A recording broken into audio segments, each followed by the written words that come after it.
I'm not done yet. I'm still fucking pissed. I'm so pissed.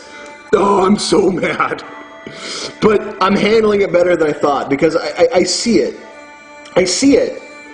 You know, I really do. I see what they did as such a lesson and a wake-up call. Humanity is spiraling into a darkness that they're too blinded by their own light to see.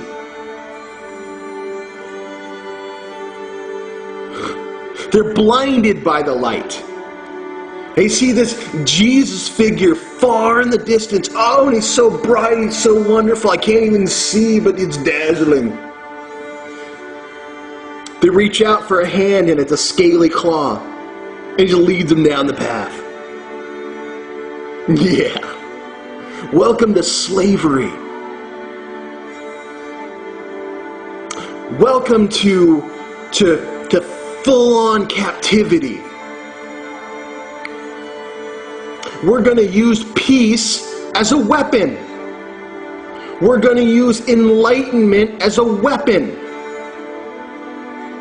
against you. Well, only the enlightened believe in Jesus.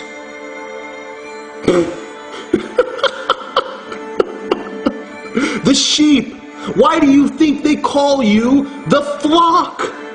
Why do you think they call Jesus the shepherd? You're a sheeple. You're a lamb. It's a false flag attack. Jesus is out there supposedly protecting you from wolves.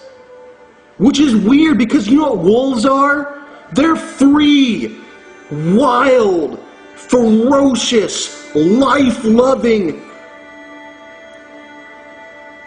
creatures of the earth that run down and live and love in the most exasperating, exhausting way possible. They're protecting you from your true selves. Sheep love getting kicked around and sheared and turned into mutton. They love it. That's what they do. That's what they are bred to do. They have no idea.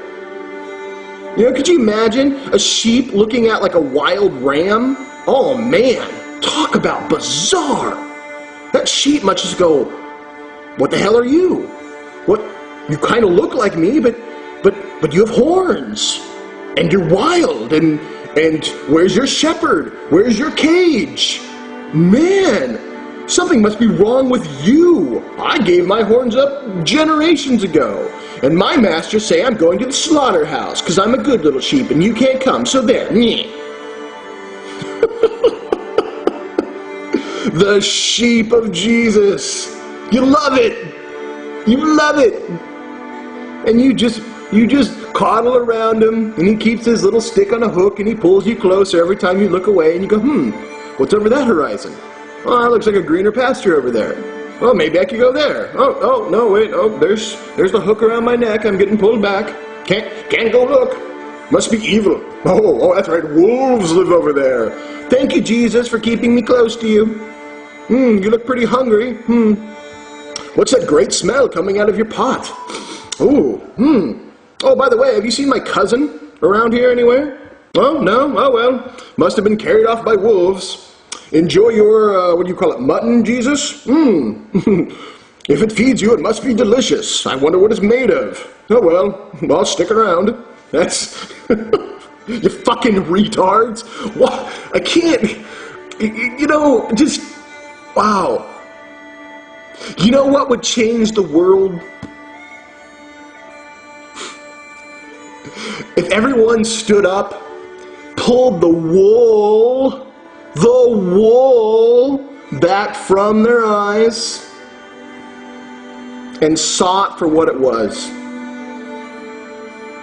That there is a small group of so-called elites that have been given all the control and all the manipulative power of a dying, crusty race of evil, megalomaniac fucks.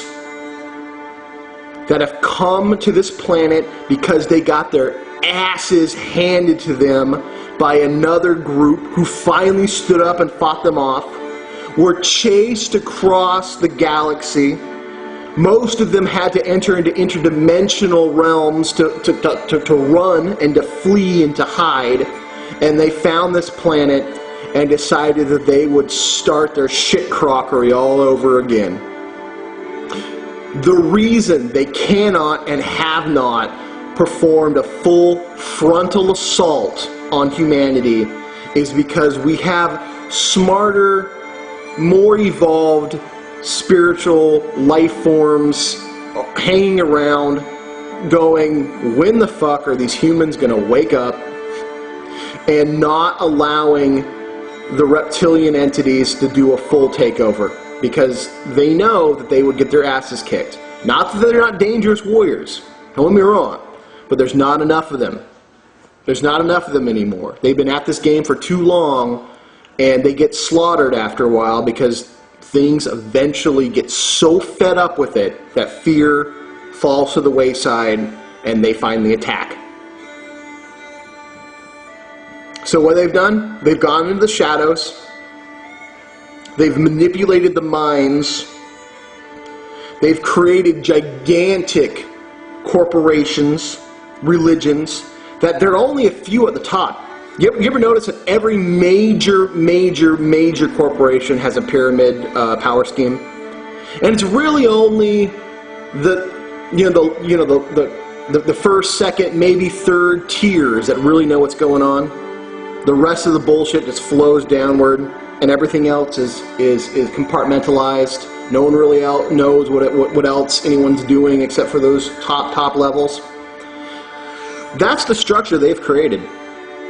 And it has wormed and infested the spirit of humanity. Humans used to run wild and be amazed at their planet. Absolutely in awe. They could see the wild great deities of humanity's past, who didn't judge them, who said, be like me. Laugh and fight and fuck and eat and drink and love the life that you've been given because it's such a gift. Use it, do it. Live my truths upon the earth and be great among humanity. Come back to me and tell the stories of your life to me in my great halls, or in my cave, or wherever these wild humans lived, who loved and just experienced life. But one day these crusty fuckers came and started to go, oh, well, you know, we've got this shiny thing called gold, and only the greatest of the great have it. And humans are like, well, what is that? What is this thing? Wow, I mean, you certainly have these great powerful ships. You certainly have better weapons than us. Oh, you know, maybe you're right. I don't know. And so they began to take them, and through years and years of manipulation, they found the weakest, snivelliest, low-belly, snaky motherfuckers, the wretches of humanity, the ones who were willing to trade their humanity for control, the little, bent-over, disgusting, weak, crybaby pussies, and gave them the power. Guess what happened? When pussy, crybaby weaklings get power, they take that power and they reshape the world in the form of pussy, crybaby weaklings. This is what happens. You ever look at David Rockefeller? I mean, that guy can't go 5 minutes without shitting himself because he's so fucking weak. His sphincter is so fucking... Well, wow, I didn't want to know. This guy, I mean, wants power over you, but doesn't have full control over his bowels. And this is the guy that sets gigantic global precedents. He's not even all that intelligent. I've read the books he's wrote. I mean, other than using a bunch of high intellectual, mental masturbation words, he's basically saying, well, we're going to steal all your money and kill you. That doesn't take intelligence. A 5-year-old fucking bully could do that.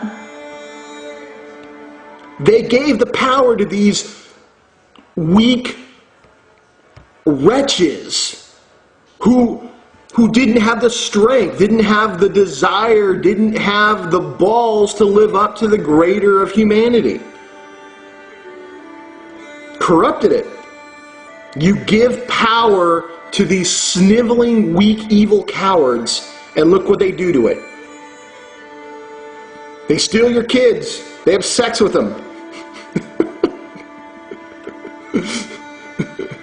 They outlaw aggressiveness, but they institute a system of passive aggressiveness. I mean, what would happen if Barney Frank got out there, alone? He would fall onto his knees and offer oral sex to the first person to protect him. You get him behind, his Congress desk, and he'll call the Navy SEALs in to protect him. I mean, do you begin to see what's wrong? Okay, you begin to see what religions that have only been manipulated and created from these individuals do. They take the brightest and the strongest among you, tell you that there's something wrong with you, and then give you the exact opposite of what you should be doing. They tell you lies like, well, vengeance is only God's domain. You ever notice the people that say that are the most deserving of getting their asses kicked?